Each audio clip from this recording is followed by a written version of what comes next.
Secretary of the agency and Natural Resources, as Joey said, I'm really grateful to be here with all of you to have this conversation specifically around the Transportation and Climate Initiative. There are many faces around this room that I recognize and I get to work with a lot, so I'm really excited to be here and talk about this important program with all of you.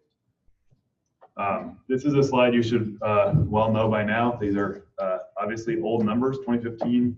They're the most recent we have published, although we should be coming out with new numbers here shortly.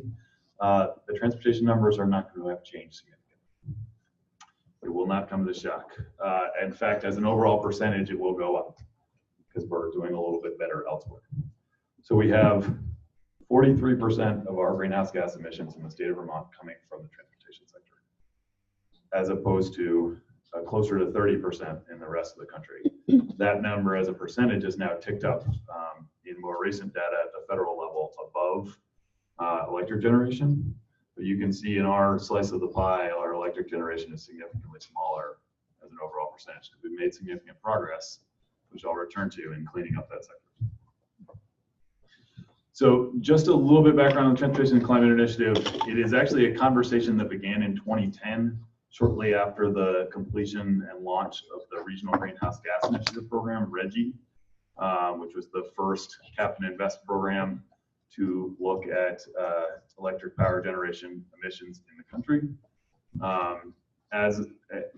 Through that time, as we were understanding more about transportation emissions and bringing new partners on board, because they've been traditionally the environment and the energy agencies in most states, thinking about RGGI, this was a way we needed to expand in the transportation sector and really understand the different players there and really understand the fuel supply network. Also done a fair amount of public outreach, conducting about 1.5 years of regional listening sessions around the region, trying to understand what people are interested in, what they want for solutions. That culminated last December, roughly 12 months. I'll give myself, I think maybe 2 weeks shy of 10 days shy of 12 months, because that's the time frame we gave ourselves to build a proposal for a cap and invest program. And I'll talk about what a cap and invest program is for transportation emissions.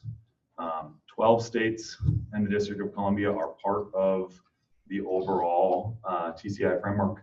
9 states in the District of Columbia agreed to sign onto the statement, but I just want to clarify that there's nothing that's going to stop any of the light blue states there from signing on potentially.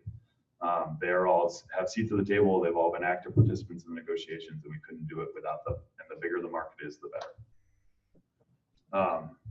Just as a quick note, and we'll get into the timeline a bit. This is a regional conversation, but ultimately it'll come down to an individual state conversation. And Senator Ash will talk about, to some extent, about the process that the legislature will go through in considering whether to join, but it is not something that is going to be forced on the state. We're going to talk about it, and we're going to figure out whether it's the right answer for us. It's important to me to talk a little bit about the backdrop of cap and invest. Sounds like jargony nonsense, because if you don't know what it is, then it sounds like jargony nonsense. It comes out of a history of our way of thinking about pollution reduction programs around our country. We started out with fairly straightforward. Everybody in this room is a polluter. We need you all to reduce your pollution by 25%. Don't care how you do it, just figure it out, go out and do it. For some of you, it might be really expensive. Some of you, it might be essentially not affordable at all. It might put you entirely out of business. For some of you, it'd be really easy and you could do a lot more. That difference in sort of marginal cost of meeting our compliance obligation led to the creation of cap and trade programs, where we said instead collectively we need emissions reductions from the entire room of 25%.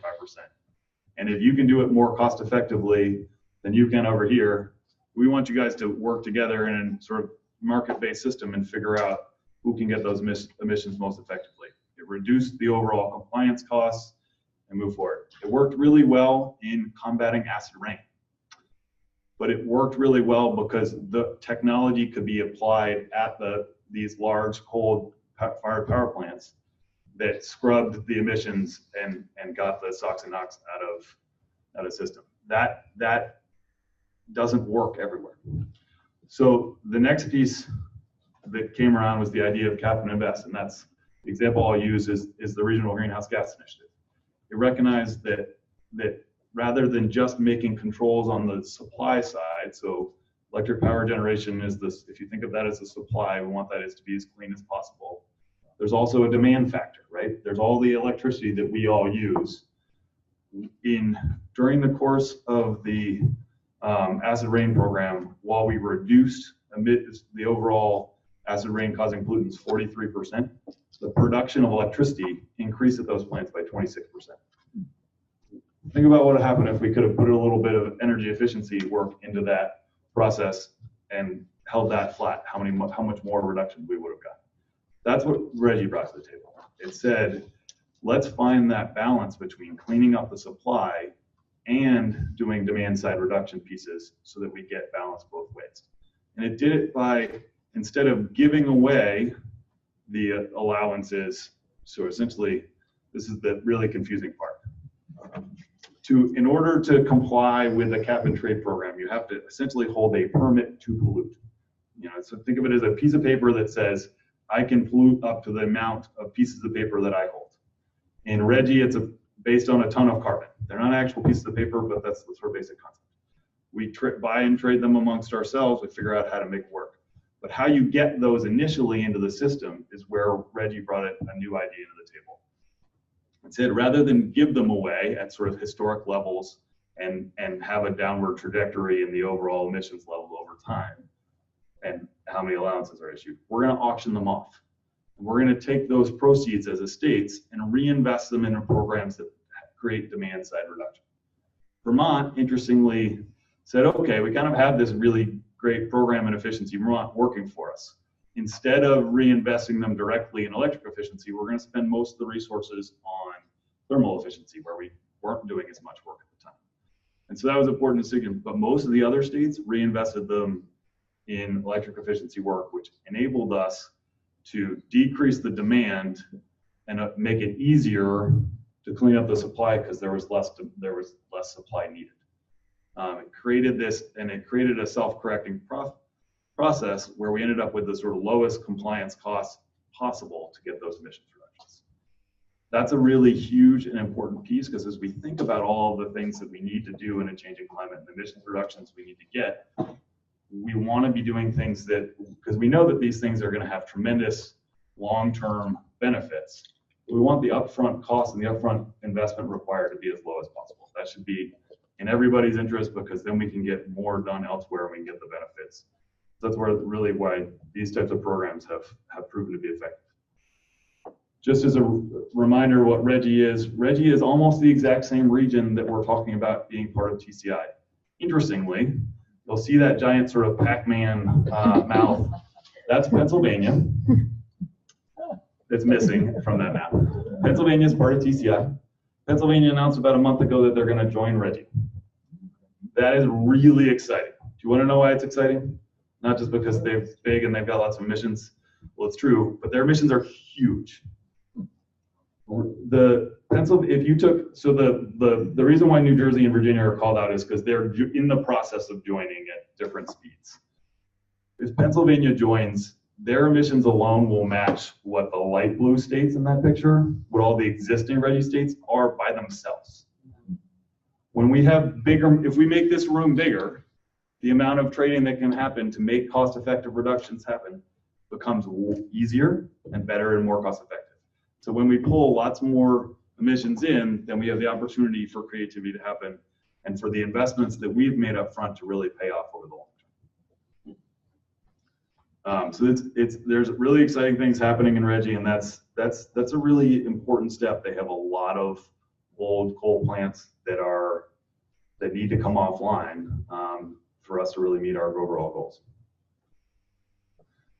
All right, so where we are in the process right now is we gave ourselves a year, as I said, in December, and it is December, in 10 days.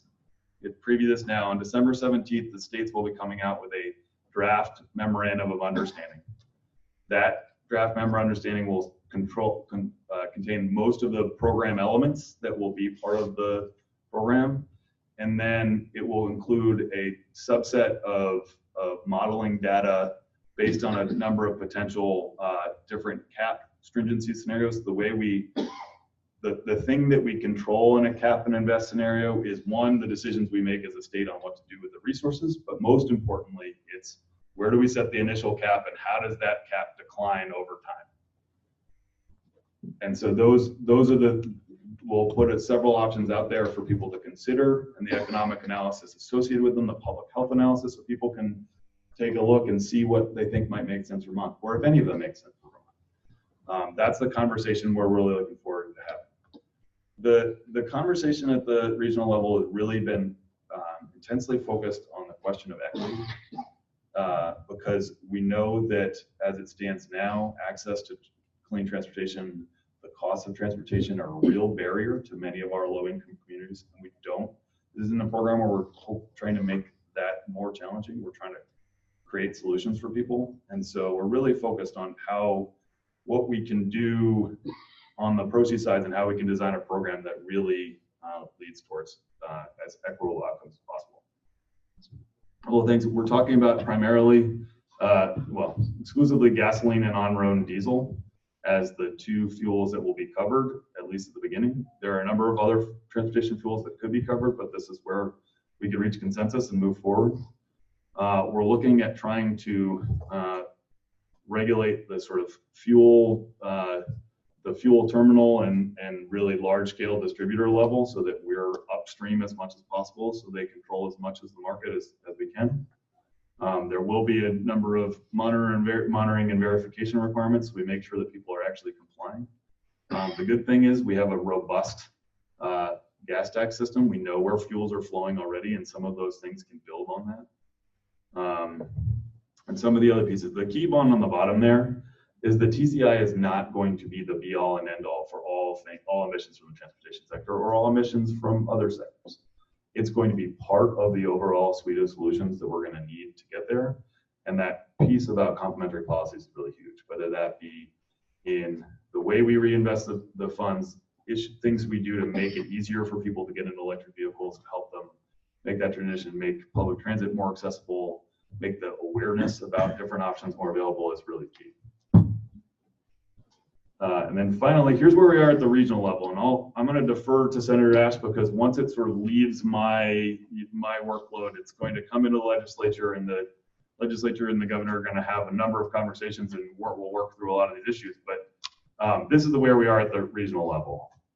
As I said, December 17th, we're going out with the draft MOU. That will be open for 60 days of public input, so we can hear what you have to say.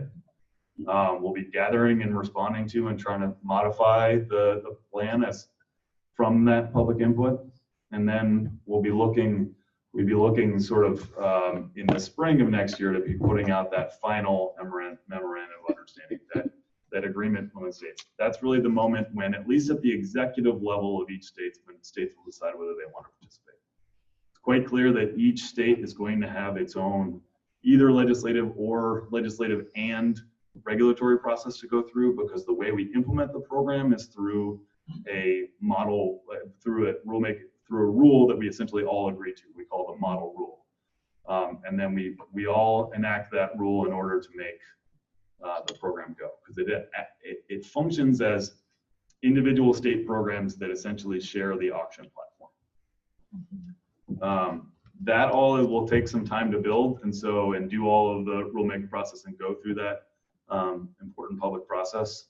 So we're really targeting a sort of beginning of 2022 as the start date for the program. With that, I will hand it off to Jordan, and I'm happy to answer questions. Why don't we wait till the end to answer questions? I know everybody's going to have lots of questions, and I'm happy to stick around afterwards and answer questions. It's not a simple process, but it's one where